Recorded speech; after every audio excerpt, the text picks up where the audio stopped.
Hey y'all, welcome back to my channel. It's Simone Mind Speaks. As y'all can see by the title of the video, today I'm gonna be talking about the misconception of accountability. Okay y'all, so I'm gonna just get right into it.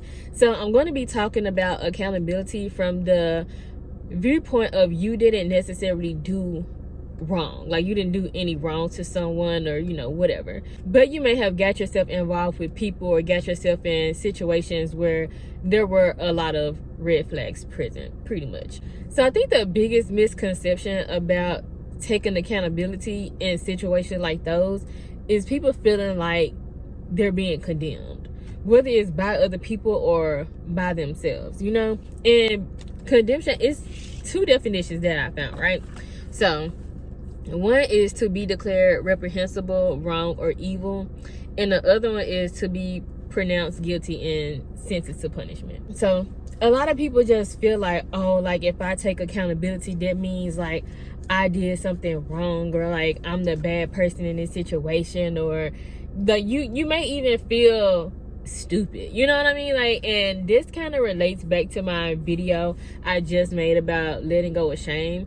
Like, to take accountability of situations where there were red flags present and you ignored them, or maybe you wasn't able to recognize the red flags.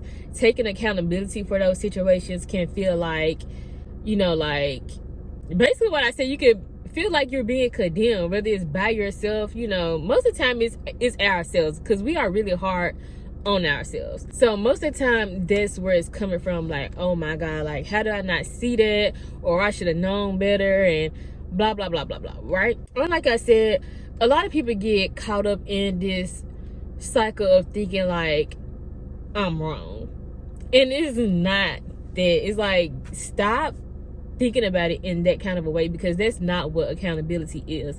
Like, being accountable for the things that happen in your life is just you taking responsibility that I played a part in this. And like I said, that don't mean that you necessarily did something wrong, but you just got into a situation that was not the best. And I don't care what nobody's saying, 9 times out of 10 when you're in any kind of a situation, there's red flags. There are red flags that are present 9 times out of 10. What I say, 99.9% of the time, there's some red flag in that situation.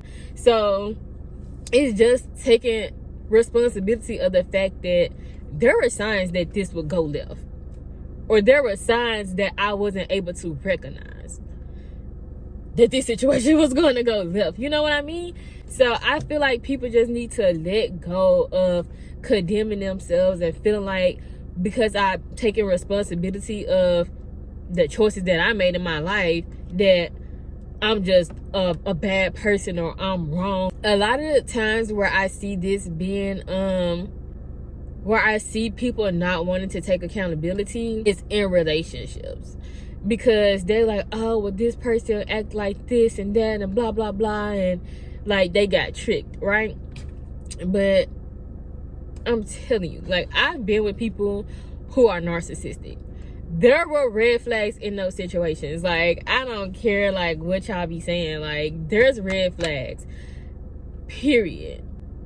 Whether it's how a person treats somebody else, or whether that person have insecurities and they start to manifest, like things like that, there's always red flags, right?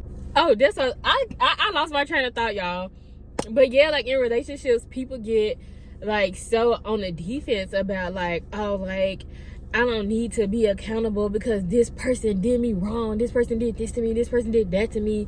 And it's like, okay, and you're not wrong about that person doing things to you, but 9 times out of 10, like I said, there was some red flags there. So let's stop thinking about the other person and what they did or what they didn't do and blah blah blah, and focus on yourself, because you can't do nothing with the other person. You can't change the other person.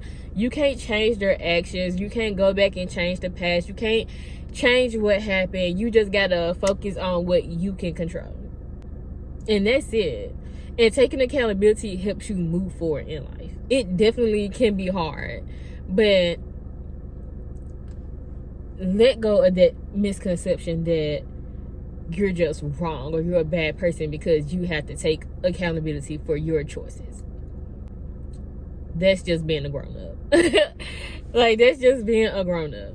Another thing that I want to add in that'll really help you become more accountable is you really have to dig deep into why you ignore red flags, or how come you weren't able to recognize them. Like, look at your childhood and see, like, how was my household? How was the people that raised me? Do these people have similar traits to these other people that I've dealt with?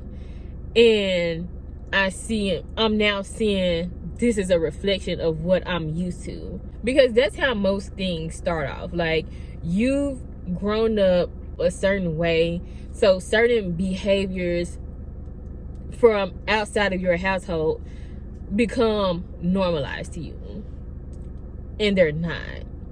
And I feel like a lot of times, when it's family, I feel like a lot of people overlook the things that people do and people's behavior and their character. But once you get out into the real world and you start getting into relationships and friendships and you see how people act, I feel like that's when life really smacks you in the face.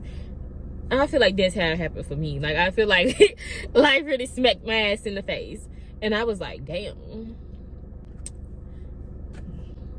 Yeah. But that's just my experience. But, I mean, it's psychology. Like, if you study psychology, then 9 times out of 10, your trauma, your things that you're dealing with are stemming from your childhood. They're coming from your upbringing. So they can help you to be accountable. Just dig in deep as to why you allow certain things to happen. And yeah, I think that's all I got, y'all. So make sure that y'all like, comment, and subscribe, and I'll see you on my next video. Bye.